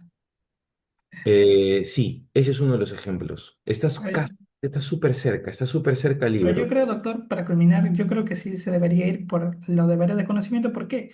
Porque la pregunta central sería, ¿dónde entran los canales de información? Y obviamente, analizando un poco más, los canales de información tendrían que incurrir o dirigirse de alguna otra manera a los organismos que se encuentran en la empresa.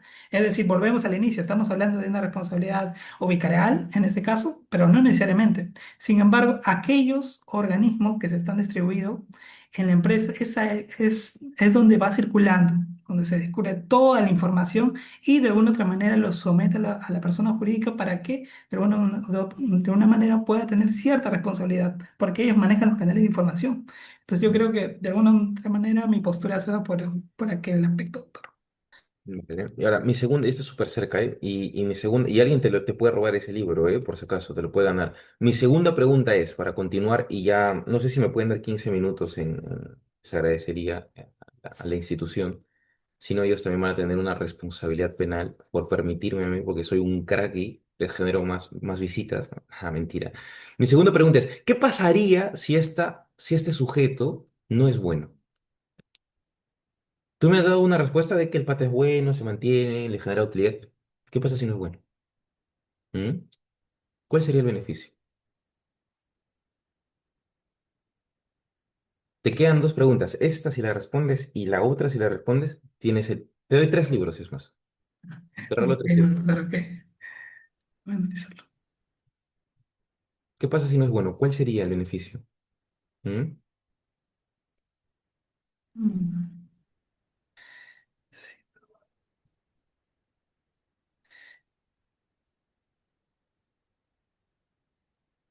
¿Hay o no hay posibilidad ahí de imputar? ¿Mm? ¿Alguno de ustedes que quiera llevarse el libro de Aaron? ¿Mm? Está complicado. No obtiene beneficio, solo multiplica su responsabilidad, nos dice Pablo. ¿Quieres dar, Pablo, alguna idea sólida para que puedas fundamentar tu punto? ¿Mm?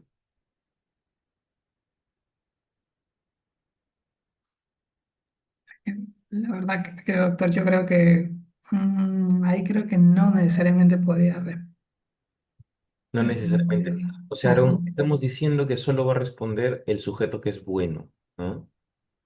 ¿No te parece un desincentivo para los sí, buenos? ¿No te ahí, parece un derecho penal de autor? mm, Y lo segundo, ¿cuál es tu criterio de que alguien sea bueno o malo? ¿El tema económico nada más? Porque puedo ser malísimo para generar gestiones, pero bueno para un buen ambiente laboral.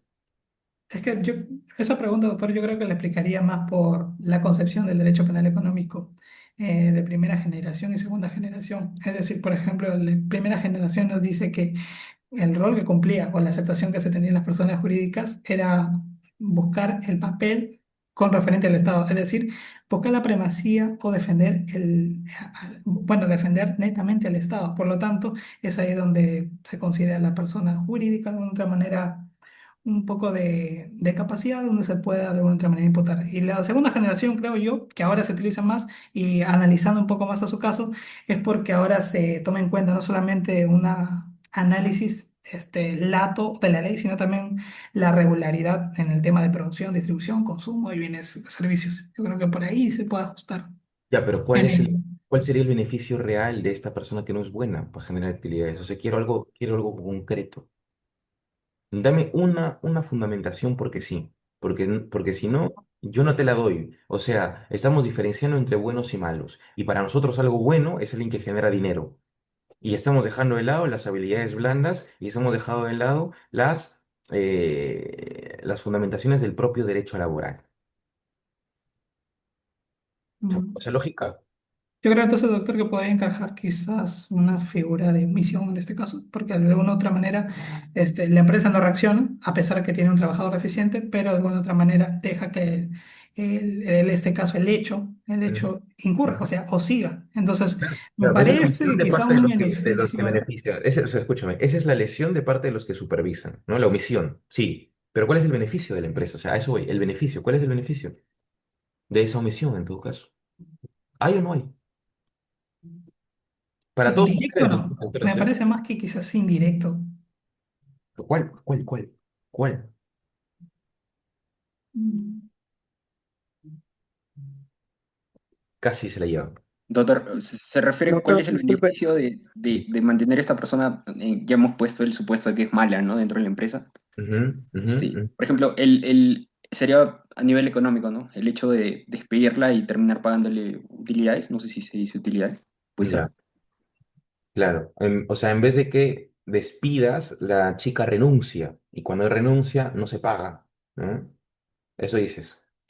También, sí, es una de las maneras, claro que sí. Otro, Juan nos dice, evita una publicidad negativa inmediata. También, también, ¿no? Este tema reputacional. Alguien tenía la manito levantada. No sé quién es. Sí, doctor, yo justo quería hablar sobre ese tema, lo que Dale, viene a dale. ser sobre el tema de la reputación. Lo único que podría haber cuando ese trabajador sea malo, Mm, pero para que de alguna manera se beneficie a la empresa o que no se llegue a perjudicar, sería como, mm, por ejemplo, este tema de evitar disrupciones. Es decir, mm, mantener prácticamente como una paz social aparente, para esa manera evitar conflictos visibles, como en este caso lo que viene siendo en esta línea, lo que viene siendo el acoso, e incluso esta parte, evitar de que otros empleados puedan sentirse animados a denunciar de esas mm. otras conductas que puede haber. Claro que sí, muy bien. ¿Alguna doctora? Todos hemos sido varones hasta ahora. ¿Alguna mujer? ¿Alguna cuestión que se le ocurra? Hay una más, ¿eh? Hay una más. A ver, esta tercera pregunta la vamos a guardar para, para, para las doctoras. A ver, tienen razón. Acá tienen mucha razón. Pero hay una cosa que creo que no se ha tomado en cuenta. Cuando se habla de beneficio, no solamente se habla de un acrecentamiento, ya sea económico o de cualquier otra índole. Cuando se habla de un beneficio, también se habla de que la persona no baje. O sea, no solo no suba, sino al menos me mantengo, pero no bajo. Díganme si eso no es un beneficio. Pues claro que es un beneficio. Yo me beneficio no solamente cuando me dan dinero, ¿m? También me beneficio cuando no me lo van a quitar, teniendo la deuda de pagar. ¿Sí o no? ¿O no? ¿Estoy loco o no estoy loco? Claro que sí. ¿Eh? Claro. O sea, ese también es el beneficio. Última pregunta, y ya con esto terminamos, ¿no? Porque me hubiese encantado terminar todo, evidentemente, pero pues no se puede. No se puede si es que queremos dejar por lo menos las conclusiones, perdón, las ideas claras, ¿no? Ya para no quitarles mucho tiempo tampoco. La tercera pregunta, ¿puede responder alguien que no pertenece a la empresa? ¿La empresa puede responder por alguien que no pertenece a la empresa? ¿Sí o no? Hasta ahora nadie se dio el libro, ¿eh? Pero porque soy bueno, se los voy a dar. Pero esta persona que me responda esto, le doy los tres libros. Le doy los tres libros. Mi pregunta es, no, Pablo, ¿eh? No existe responsabilidad penal solidaria. Ahí rompes el vínculo del principio de culpabilidad. Upe, tranquilo. ¿Puede responder una empresa por alguien ajeno? El mismo caso. Fíjense, el mismo caso, acoso sexual. Pero en vez de que acose un trabajador, acosa un cliente. ¿Hay o no hay? Patricio me dice, no, no puede responder por una persona particular.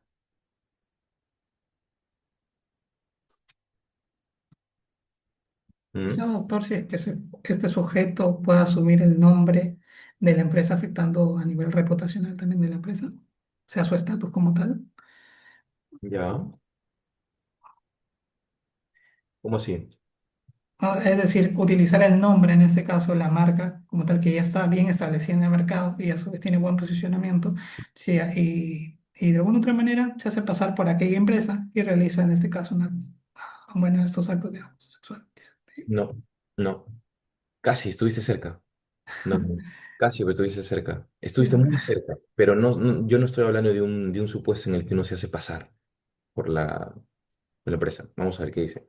La empresa no responde por el hecho ajeno, sino por haber permitido. Riesgo dice, sí, se comete dentro del contexto que existía, que existía vínculo con la empresa. Tampoco Rizel. Jefferson, dale. Trasladar la Ya, lógica al funcionario, de hecho, sí, claro, Frank va por la lógica de Aaron, ¿no? Pero no estoy hablando de esa lógica.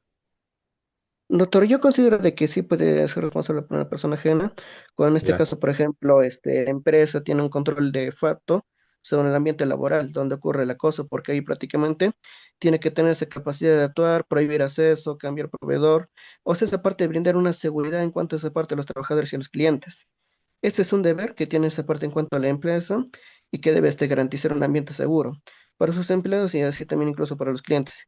Si no hay ese control del espacio, entonces prácticamente ahí sí se estaría ocurriendo lo que viene siendo responsabilidad de la persona jurídica. Entonces, quién sería el miembro que esté vinculado a la empresa? Jefferson. ¿Cuál sería ese vínculo funcional? ¿Y quién lo tendría? Está cerca, muy cerca, muchacha.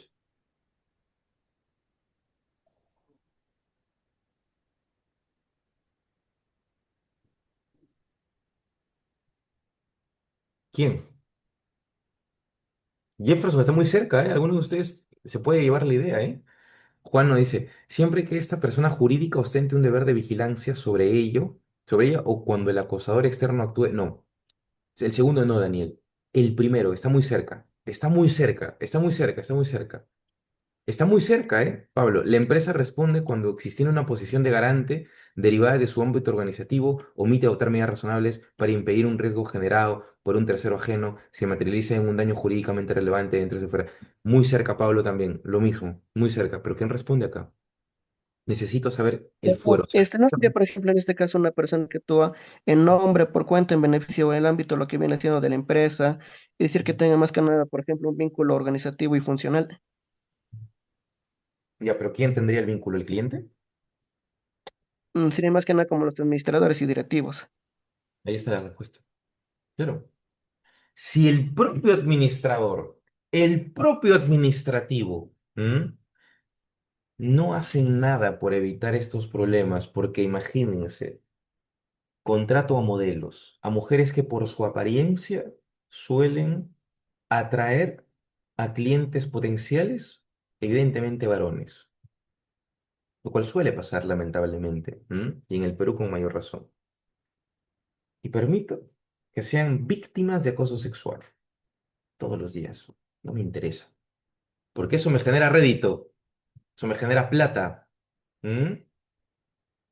El ejecutor real es el cliente que tiene que pagar por su delito, pero el que comete la omisión es este superior jerárquico que no evita proteger a su personal, generando una suerte de acoso indirecto con un beneficio netamente económico hacia la empresa. ¿O no están de acuerdo con esto? ¿Qué opinan? ¿Mm? Por tanto, aquí si hablamos no de una acción directa como un tema físico, sino ya de omisiones, ¿no? Por eso le digo, quizás ustedes podrían preguntarse, oye, pero omisión, Enrique está loco, ¿no? Bueno, pues claro, ahí está el máximo ejemplo de una omisión que rompe un mandato preceptivo de proteger a las personas que tienes a tu cargo. ¿O no están de acuerdo con eso? ¿Mm? ¿Qué opinan?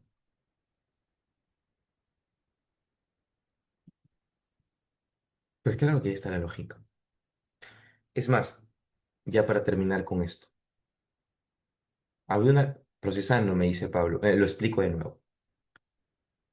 El que ejecuta realmente el delito de acoso es una persona externa a la empresa. Quien no genera las medidas de protección para sus trabajadoras es el órgano superior. Él lo permite. Él, como representante de la empresa. Lo permite porque es evidente que al permitirlo, tiene buen dinero porque vienen más clientes varones y lamentablemente el grupo de estas chicas sigue siendo acosada. Si las chicas se van, la empresa no tiene dinero. Si las chicas se van, se pierden los clientes. Pero yo lo permito. Lo permito porque además de que tienen una apariencia atractiva para estos varones, esos varones justamente vienen por ellas y luego consumen.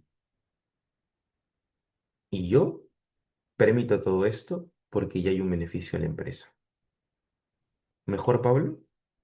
Y aquí, esta permisión es una clara omisión del propio representante de la empresa. ¿Mm? ¿Sí? Correctísimo.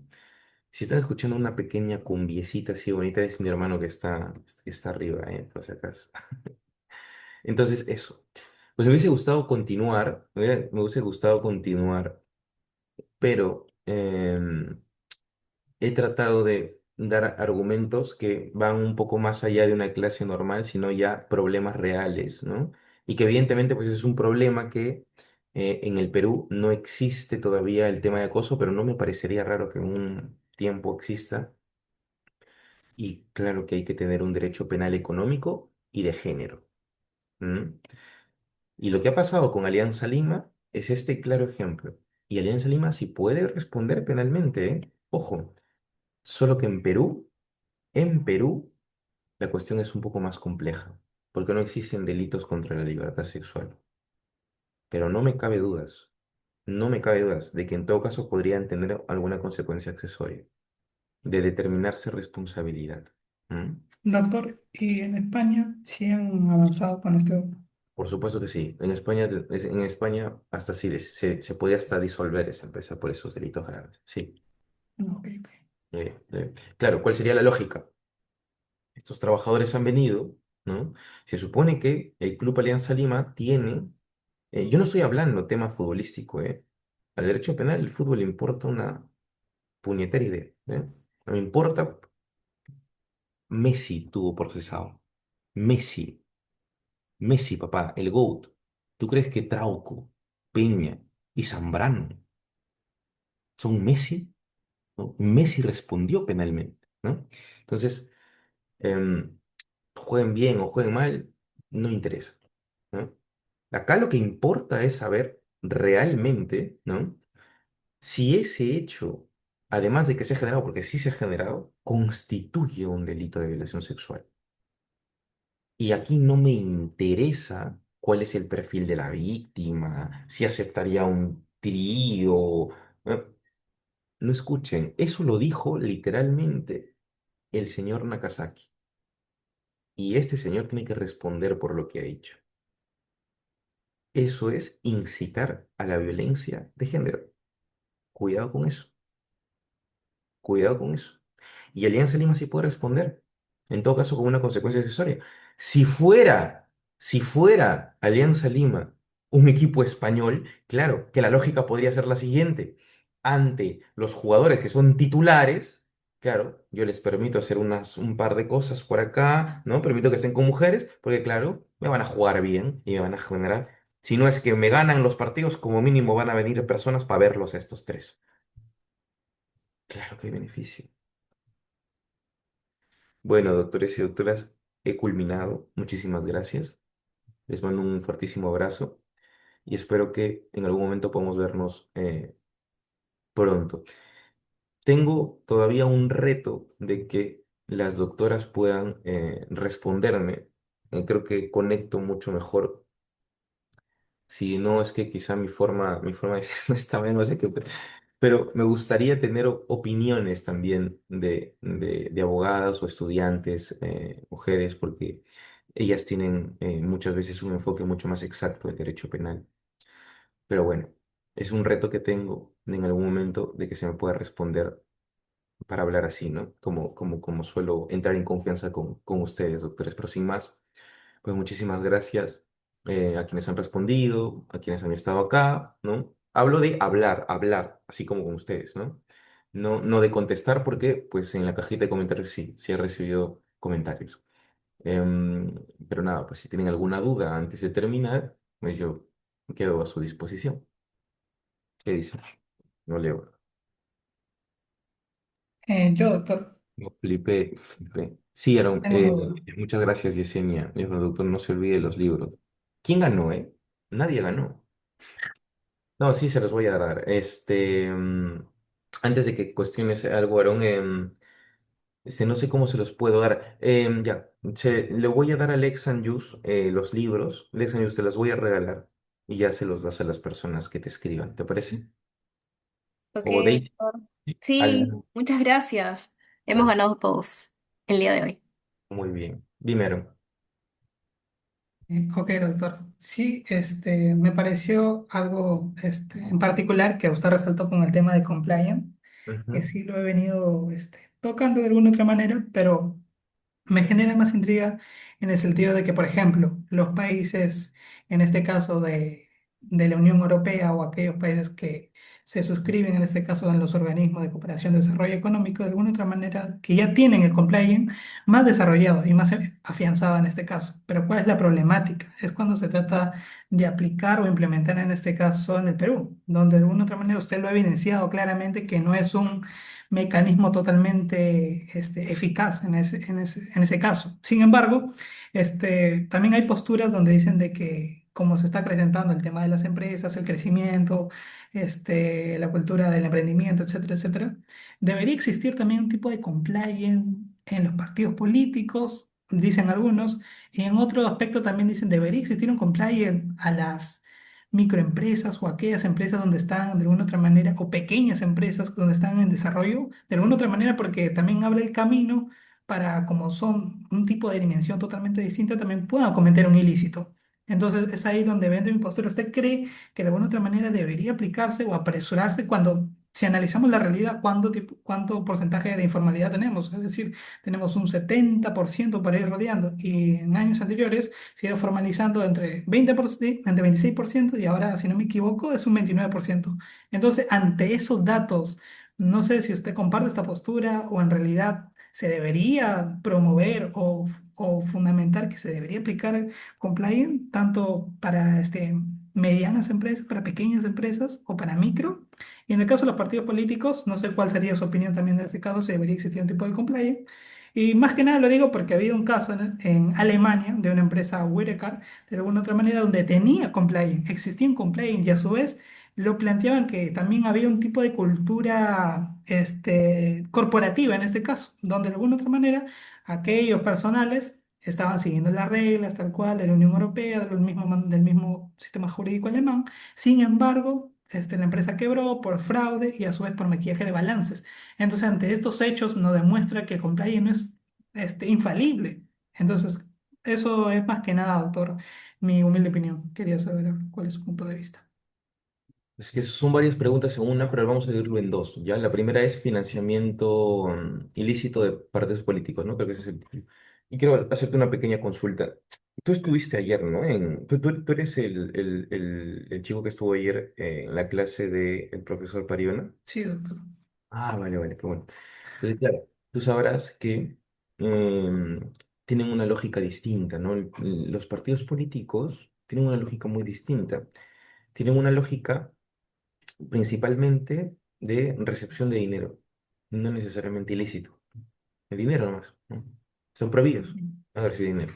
Con lo cual creo que acá sí va, cambia la lógica, cambia la lógica. Pero claro, acá lo que tú dices es,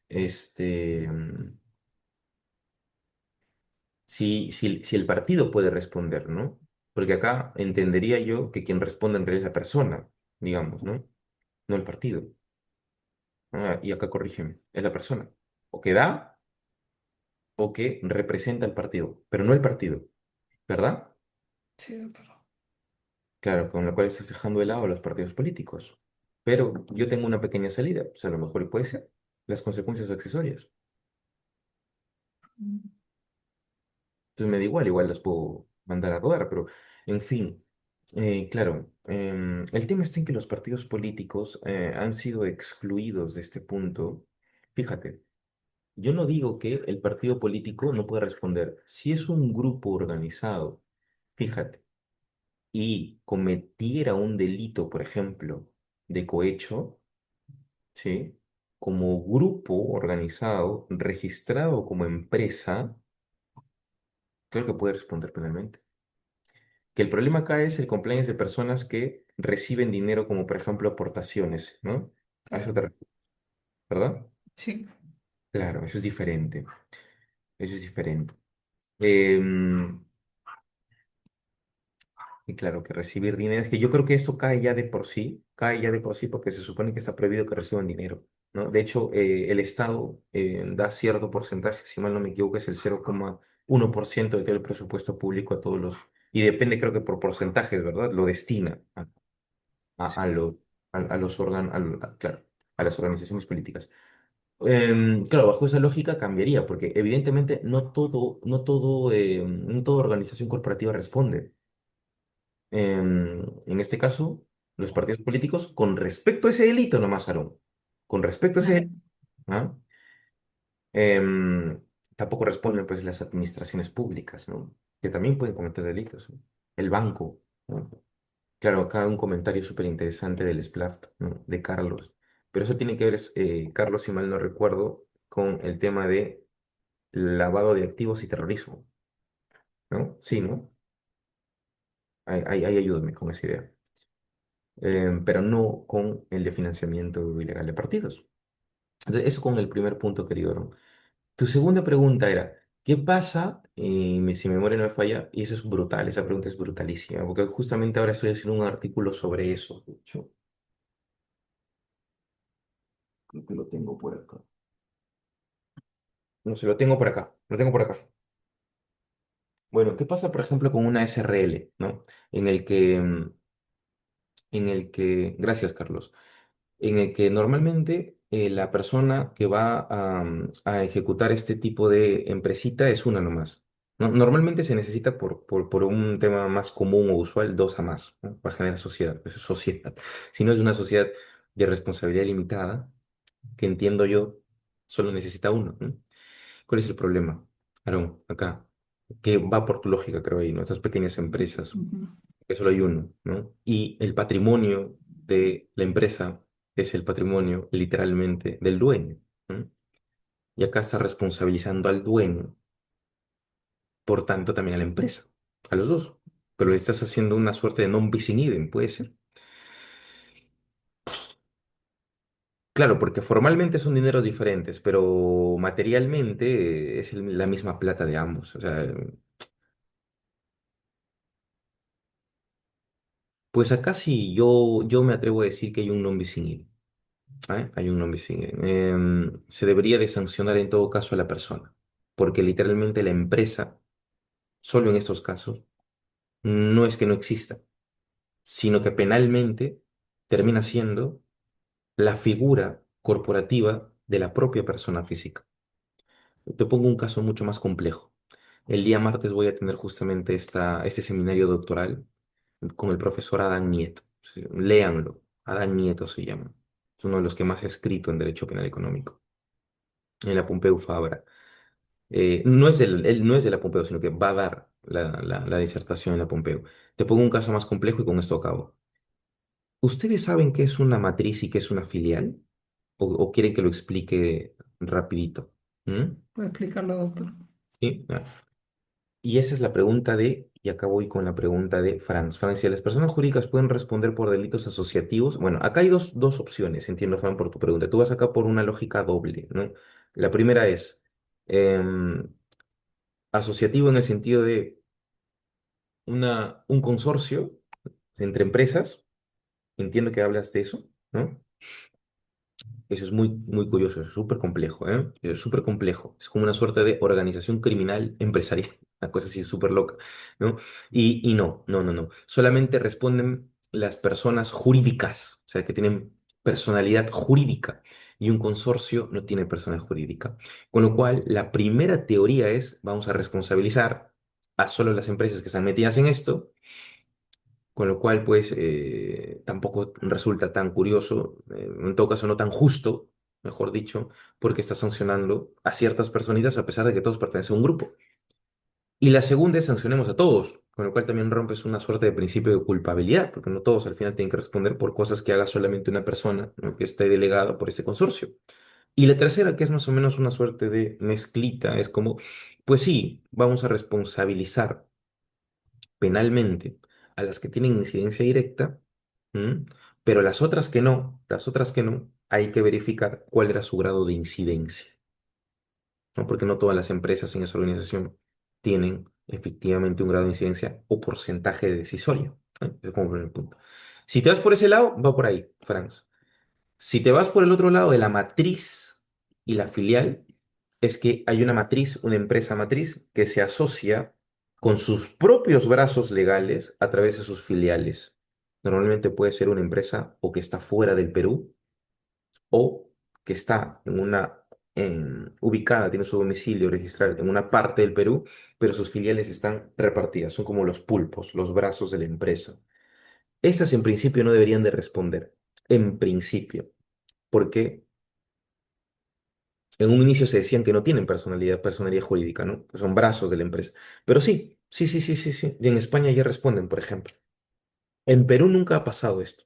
Nunca ha pasado, pero en España sí responden las filiales. Claro que tienen personalidad jurídica, tienen su propia autonomía. El hecho de que yo tenga una matriz y que tenga una filial no quiere decir que haya un control completo. Por eso es una filial. Hace sus propias determinaciones empresariales y corporativas. Claro que sí puede responder.